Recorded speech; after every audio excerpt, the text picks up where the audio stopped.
মানুষের জীবন থেকে সকল স্ট্রেস ও থ্রেট তুলে দিলে কি সে সুখী হবে? মনে করুন, বিজ্ঞান একদিন আপনাকে সুপার অ্যাডভান্সড একটি মহাবিশ্ব উপহার দিল, যেখানে কেবল অসীম সুখ। আপনি চাইলে শত শত মানুষের সাথে সেক্স করতে পারেন। আপনি কি এমন একটি বিশ্বে সত্যিই ভালো থাকবেন? ঈশ্বর মানুষকে প্রমিস করেছিলেন, স্বর্গে তিনি মানুষকে পুরোপুরি স্ট্রেস, পেইন ও থ্রেট মুক্ত করে দেবেন। আপনি সেখানে যাই চাইবেন তাই পাওয়া যাবে। কিন্তু স্বর্গ কি আসলেই সুখের জায়গা? যদি অভাব না থাকলেই মানুষ সুখী হয়ে থাকে, তবে বিলিয়নিয়াররা কেন এত হিংস্র? এপস্টাইন কেলেঙ্কারিতে আমরা দেখেছি বিশ্বের সবচেয়ে সুখী ও অভাবমুক্ত মানুষরাই শিশু নির্যাতনকারী। কিন্তু কেন? জন ক্যালহুল 1968 সালে ইঁদুরের ওপর একটি এক্সপেরিমেন্ট করেছিল, যার নাম ইউনিভার্স 25। এটি ছিল পৃথিবীর ইতিহাসে বিখ্যাত ও ভয়ঙ্কর একটি পরীক্ষা। ক্যালহুন প্রথমে 101 ইঞ্চি বাই 1 ইঞ্চি লোহার খাঁচা তৈরি করলেন। শুরুতে মাত্র 4 জোড়া 8টি সুস্থ ইঁদুর সেখানে ছেড়ে দেওয়া হয়।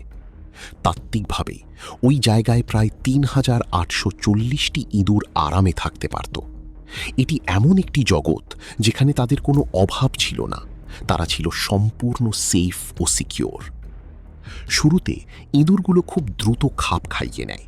তারা একে অপরের সাথে পরিচিত হয় এবং বংশবৃদ্ধি শুরু করে। প্রতি 55 দিন পর পর ইঁদুরের সংখ্যা দ্বিগুণ হতে থাকে। এই সময়টাকে বলা হয় স্ট্রাইভ পিরিয়ড, যেখানে তারা সমাজ গঠনের প্রাথমিক কাজগুলো করছিল।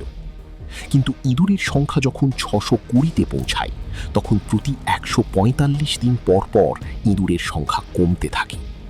তাদের এখন থাকা অথবা খাবারের অভাব নেই, কিন্তু তারা মানসিকভাবে অসুস্থ হয়ে পড়ে। একটা সময় ইঁদুরগুলোর মধ্যে তীব্র সামাজিক জটিলতা দেখা যায়। ইঁদুরের সংখ্যা যখন 2200-তে পৌঁছায়, তখন তারা আক্রমণাত্মক হয়ে ওঠে। পুরুষ ইঁদুর নারীর প্রতি আকর্ষণ অনুভব করে, তাদের প্রোটেক্ট করতে চায় না। আর এদিকে স্ত্রী ইঁদুর এত বেশি হিংসাত্মক হয়ে ওঠে যে তারা তাদের সন্তানদের মাংস খাওয়া শুরু করে। একসময় ইঁদুরগুলো একে অন্যের মাংস খায়। তাদের জগতে খাবারের অভাব নেই, কিন্তু তবুও তারা নরভোজী হয়ে ওঠে।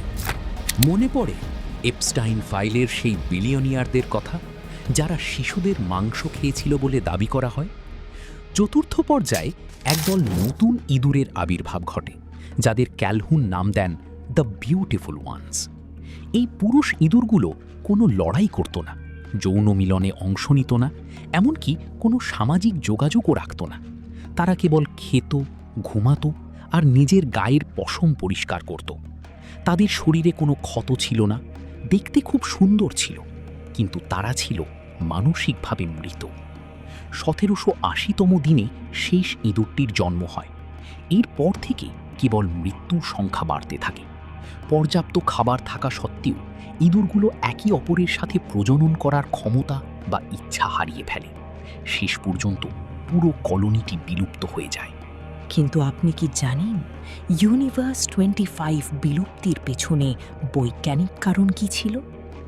আপনি কি মনে করেন ঈশ্বর আপনাকে স্বর্গ উপহার দিলে আপনি সারভাইভ করতে পারবেন? বিবর্তন তত্ত্ব অনুসারে প্রকৃতি আমাদের ডিজাইন করেছে প্রতিযোগিতা করার জন্য। আমরা যা চাই তা যদি খুব সহজে পেয়ে যাই, তাহলে আমাদের মস্তিষ্ক থেকে ডোপামিন রিসেপ্টর বিকল হয়ে যায়।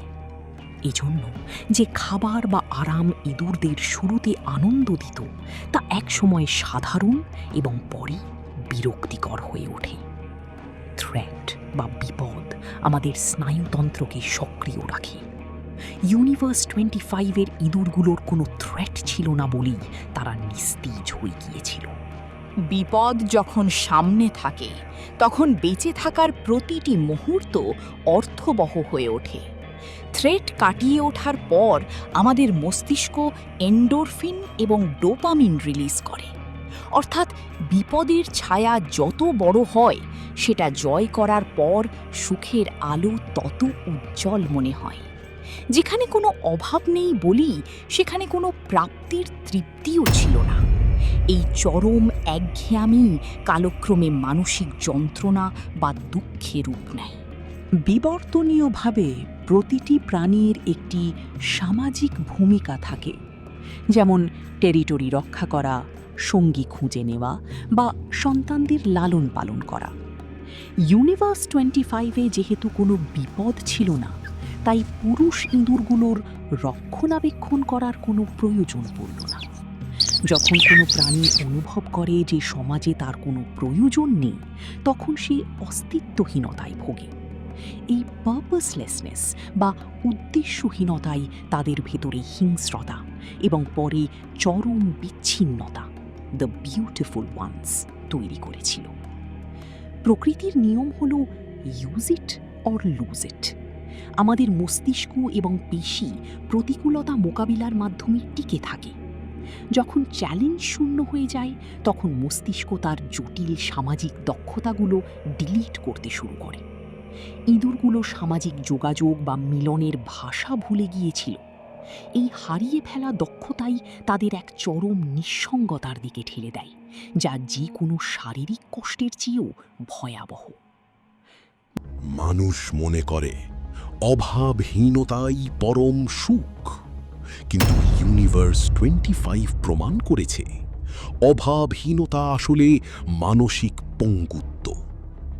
আমরা যদি চিরস্থায়ী সুখে ভাসতাম, তবে আমাদের চিন্তা করার, ভালোবাসার বা একে অপরকে অনুভব করার কোনো জৈবিক প্রয়োজনীয়তাই থাকতো না। আমরা হয়ে যেতাম স্রেফ জীবন্ত কিছু মাংসপিণ্ড। অর্থাৎ প্রতিকূলতা বা দুঃখ আছে বলেই আমরা সুখকে চিনতে পারি। সংগ্রামহীন স্বর্গ আসলে একটি সোনালী খাঁচা, যেখানে বিবর্তন থেমে যায় এবং অস্তিত্বের বিলুপ্তি ঘটে।